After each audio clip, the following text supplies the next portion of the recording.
اپنے گھر، خاندان، قبائل، اولاد سب کو خیر آباد کہہ کر جنگ آزادی کے سہرے کو اپنے سر پر باندھ کر کفن کو اپنے ہاتھ میں تھامے ہوئے یہ کون لوگ ہیں؟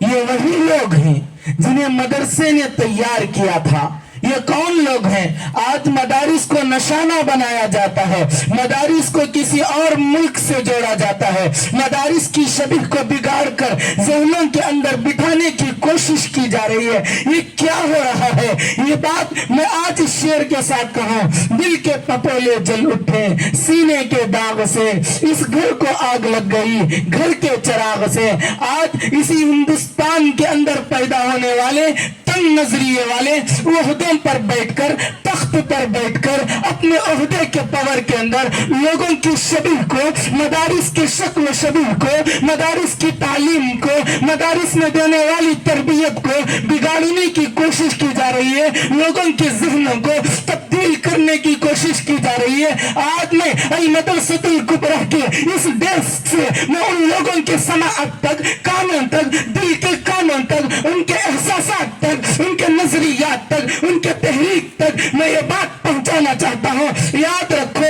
تاریخ بدلنے کی کوشش اگر کی جا رہی ہے تو یہ بات بھی یاد رکھنا چاہیے، تاریخ کبھی نہیں بدلی جا سکتی، تاریخ کبھی نہیں بھلائی جا سکتی۔ تاریخ اس کو کہتے ہیں جو نمایاں ہو، تاریخ اس کو کہتے ہیں جس میں قربانیاں ہو، تاریخ اس میں کہتے ہیں جس میں قربانیاں دی گئی ہوں۔ اگر تم اس تاریخ کو بدلنے کی کوشش کی جائے، اس شبیہ کو بگاڑنے کی کوشش کی جائے، اگر اس کے خلاف آپ تفریقہ بازی، لوگوں کے درمیان بے اطمینانی، بے سکونی، نفرت، متنفر الذہن اگر بنانے کی کوشش کی جائے گی تو تمہیں میں آگاہ کرتا ہوں ایک تاریخ اور لکھی جائے گی۔ تاریخ دو قسم کی ہوتی ہے، تاریخ قربانی دینے والوں کی بھی لکھی جاتی ہے، تاریخ اور ظالموں کی بھی لکھی جاتی ہے۔ جیسے ہندوستان کی آزادی کی تاریخ اگر بیان کی جاتی ہے تو اس تاریخ کے اندر جہاں آزادی اور مسلمان اور علماء اور اسی طرح پر تمام مذاہب کے لوگوں کی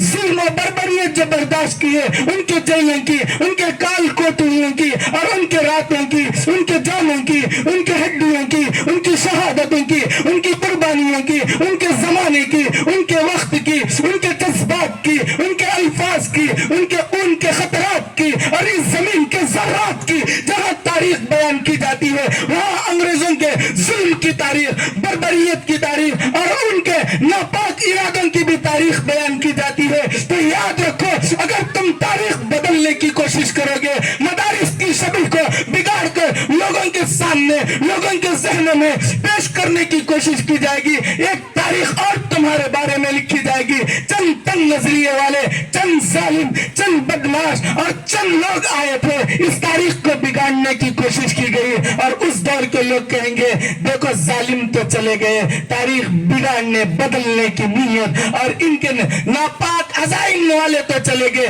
پھر ہم تمام مذاہب اور اقوام کے لوگ پھر ایک جا جمع ہو چکے ہیں۔ یہ تاریخ پھر لکھی جائے گی، یہ تاریخ پھر لکھی جائے گی۔ یہ کون علماء ہیں؟ حافظ ضامن شہید مدرسے سے آئے تھے، مولانا ابوالکلام آزاد مدرسے سے آئے تھے، ہندوستان کے سب سے پہلے راشٹرپتی بہار کے مدرسے سے پڑھ کر آئے تھے، یہاں پر حسین احمد مدنی رحمت اللہ علیہ مدرسے سے آئے تھے، مولانا محمود الحسن دیوبندی رحمت اللہ علیہ مدرسے سے آئے تھے، عبید اللہ سندھی مدرسے سے آئے تھے، احمد علی لاہوری مدرسے سے آئے تھے، مولانا اسماعیل شہید مدرسے سے آئے تھے۔ علماء کی قربانیاں سب پیش کیے جائیں، بتائی جائیں، دکھائی جائیں، یہی ٹوپی، یہی پگڑی، یہی داڑھی، یہی لباس، یہی قال اللہ، یہی قال رسول کے مسندوں پر بیٹھ کر حدیث پڑھانے والے جب آزادی کا وقت آیا، حدیث اٹھا کر، قرآن اٹھا کر اپنے دلوں میں بسا لیا اور اپنی گردنوں کو تخت پر لٹکا کر چوم کر آزادی کے لیے شہادت کے پیالے پی کر اس دنیا کو بتا کر چلے گئے۔ اسلام وہ مذہب ہے جس خطے میں، جس جگہ پر جس کے ساتھ رہتے ہو اس کے ساتھ وفا سکھاتا ہے، اس کے ساتھ وفا سکھاتا ہے۔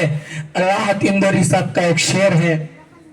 ہم اپنے جان کے دشمن کو جان کہتے ہیں، ہم اپنے جان کے دشمن کو جان کہتے ہیں، محبت کی اسی مٹی کو ہندوستان کہتے ہیں. وما علینا